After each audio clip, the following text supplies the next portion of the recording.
नमस्कार दोस्तों, आप सभी का स्वागत है मेरे YouTube channel Raju web skill में। आज के इस वीडियो में मैं आप सभी को बताऊंगा कि जो बिहार बेल्ट्रॉन की तरफ से जो न्यू नोटिफिकेशन जारी किया गया है डीओ के लिए, डेटा एंट्री ऑपरेटर के लिए, तो उसमें क्वालिफिकेशन क्या चाहिए, फॉर्म कब से कब तक भरना है, फॉर्म भरने की फ़ीस कितनी है, एज लिमिट क्या है, एग्ज़ाम पैटर्न क्या है और एग्ज़ाम का सिलेबस क्या है, इस वीडियो के माध्यम से हम लोग स्टेप बाय स्टेप समझेंगे।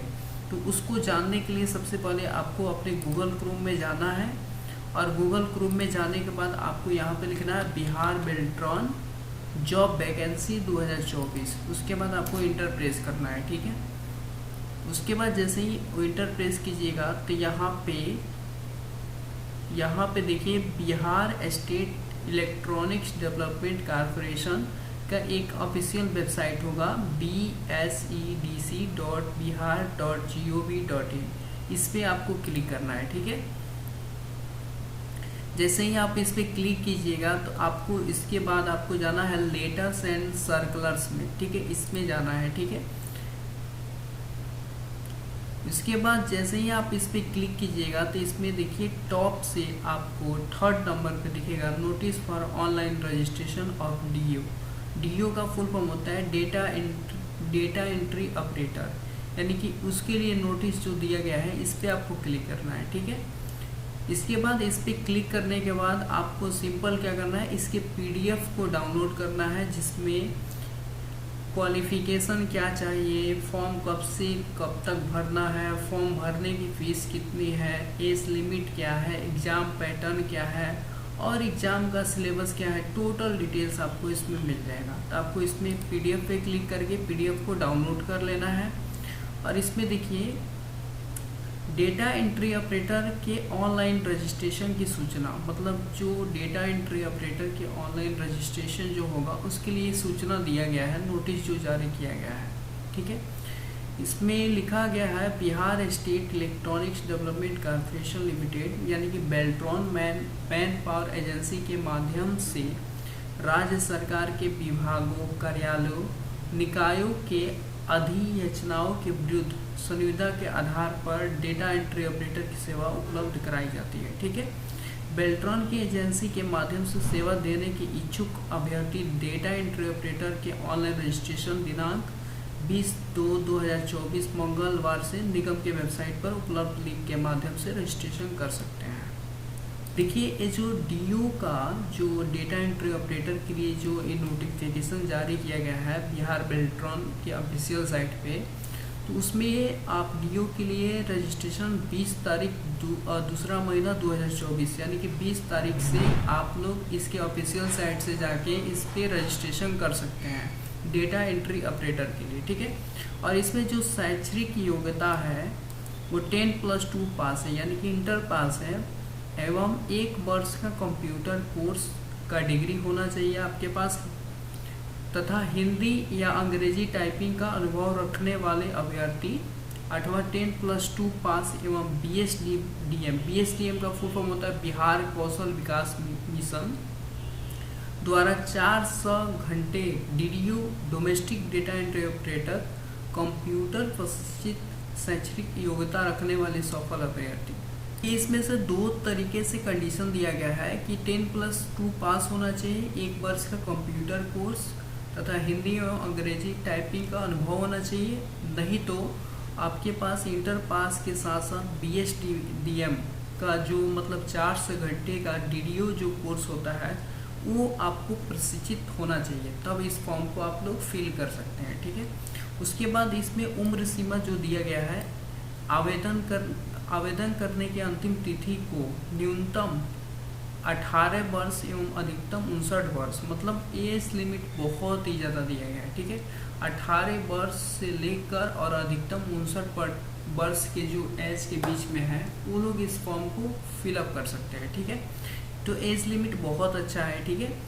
केवल बिहार राज्य के अनुसूचित जाति अनुसूचित जनजाति के लिए 250, मतलब 250 रुपया, मतलब जो लोग बिहार राज्य के अनुसूचित जाति अनुसूचित जनजाति से बिलोंग करते हैं उनको 250 रुपया पेमेंट करना है इस फॉर्म को फिलअप करने के लिए। उसके बाद बिहार राज्य के स्थायी निवासी सभी आरक्षित अनारक्षित वर्ग महिला उम्मीदवारों के लिए 250 रुपया, यानी कि बिहार राज्य के स्थायी निवासी सभी आरक्षित अनारक्षित वर्ग महिला उम्मीदवारों के लिए 250 रुपया इस फॉर्म को फिलअप करने के लिए रखा गया है। ठीक है। दिव्यांग 40% दिव्यांगता या उससे अधिक अभ्यर्थियों के लिए 250 रुपये, और जो दिव्यांग है या फिर दिव्यांगता है उनको 40% से अधिक अभ्यर्थियों के लिए 250 रुपया उनके लिए भी रखा गया है। ठीक है।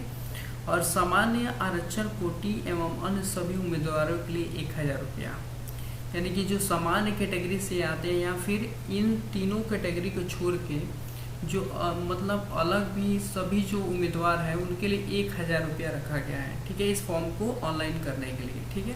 अब देखिए इसमें एक कुछ नोटिस दिया गया है। अभ्यर्थी को उपयुक्त परीक्षा शुल्क के अतिरिक्त विभिन्न बैंकों द्वारा निर्धारित चार्ज भी देना होगा, जिसे ऑनलाइन भुगतान के क्रम में बैंक द्वारा स्वतः बैंक चार्ज के रूप में लिया जाएगा। ठीक है।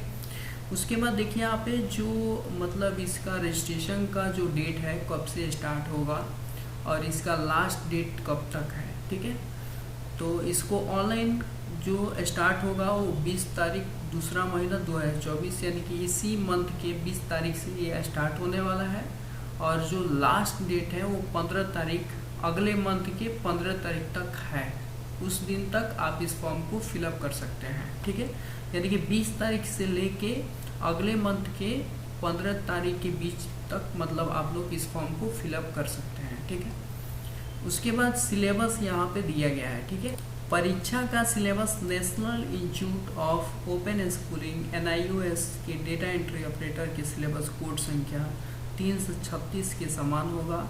सिलेबस निगम के वेबसाइट bsedc.bihar.gov.in पर उपलब्ध है। मतलब ये जो परीक्षा होगा वो national institute of open schooling NIOS के डेटा एंट्री ऑपरेटर के सिलेबस कोड संख्या 336 के समान होगा, जो निगम के वेबसाइट इसी यानी कि बिहार इलेक्ट्रॉनिक जो है bsedc.bihar.gov.in पर उपलब्ध है। ठीक है।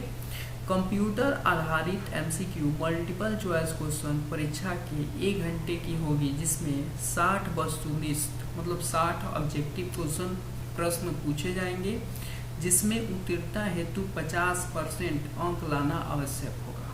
मतलब इस 60 वस्तुनिष्ठ प्रश्न में आपको 50% अंक लाना आवश्यक होगा, मतलब जरूरी होगा। ठीक है। MCQ परीक्षा में निगेटिव मार्किंग का प्रावधान नहीं रहेगा, मतलब इसमें MCQ में आपको निगेटिव मार्क्स नहीं रहेगा। ठीक है। MCQ परीक्षा के पश्चात उसी दिन कुछ अंतराल के बाद टाइपिंग की दक्षता परीक्षा आयोजित की जाएगी। उसी दिन आपकी मतलब MCQ परीक्षा के पश्चात उसी दिन टाइपिंग की दक्षता परीक्षा आयोजित की जाएगी। हिंदी एवं अंग्रेजी दोनों की टाइपिंग की दक्षता परीक्षा कंप्यूटर पर ली जाएगी। प्रत्येक टाइपिंग परीक्षा टेस्ट के बीच उचित अंतराल होगा। हिंदी टाइपिंग टेस्ट जो होगा वो मंगल फंट तथा रेमिंगटन गेम कीबोर्ड लेआउट पर ली जाएगी। ठीक है। दक्षता का स्तर अंग्रेजी में न्यूनतम 30 WPM करेक्ट वर्ड्स, यानी कि जो कंप्यूटर में जो टाइपिंग टेस्ट लिया जाएगा वो अंग्रेजी में 30 WPM यानी कि 30 वर्ड पर मिनट करेक्ट वर्ड्स होना चाहिए, और हिंदी में न्यूनतम 25 WPM यानी कि 25 वर्ड पर मिनट होना चाहिए। ठीक है।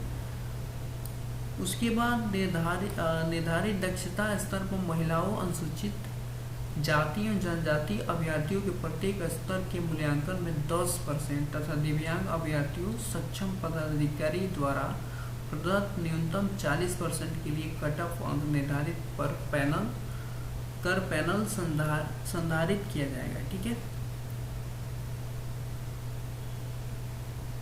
उसके बाद देखिए ऑनलाइन आवेदन फॉर्म के अनुसार आवेदकों द्वारा निर्देशानुसार फॉर्म भरे जाएंगे एवं कागजात प्रमाण पत्र अपलोड करना होगा। ठीक है। उम्मीदवारों को फॉर्म भरने में पूरी सावधानी बरतनी चाहिए। अपने गलत कागजात भरित स्थान पर अपलोड नहीं करने की स्थिति में आवेदन अस्वीकार कर दिए जाएंगे। मतलब जो आप इस फॉर्म को फिलअप कीजिएगा तो उस फॉर्म को अच्छे से फिलअप करना है, अदरवाइज उस फॉर्म को अस्वीकार कर दिए जाएंगे। ठीक है। समय समय पर इस संबंध में निगम के वेबसाइट https://bsedc.bihar.gov.in पर सूचनाएं प्रकाशित की जा सकती है। एडमिट कार्ड डाउनलोड करने पर परीक्षा की तिथि, समय एवं केंद्र अंकित होगा। मतलब जैसे कि आप इस फॉर्म को फिलअप कीजिएगा तो उसके बाद जो एडमिट कार्ड जो रिलीजिंग हुआ ना, डाउनलोड मतलब कीजिएगा, रजिस्ट्रेशन होगा, फिर रजिस्ट्रेशन के बाद जो एडमिट कार्ड डाउनलोड कीजिएगा उसके बाद परीक्षा की तिथि या समय केंद्र पर अंकित होगा। ठीक है। यदि कोई समस्या शिकायत हो तो हेल्पलाइन नंबर पर कार्यालय अवधि में संपर्क कर सकते हैं। अगर कोई कंप्लेन करना हो या फिर कोई समस्या हो तो इस नंबर पे कॉल करके अवधि में संपर्क कर सकते हैं। तो मिलते हैं नेक्स्ट वीडियो में नेक्स्ट टॉपिक के साथ। तब तक के लिए बाय, टेक केयर।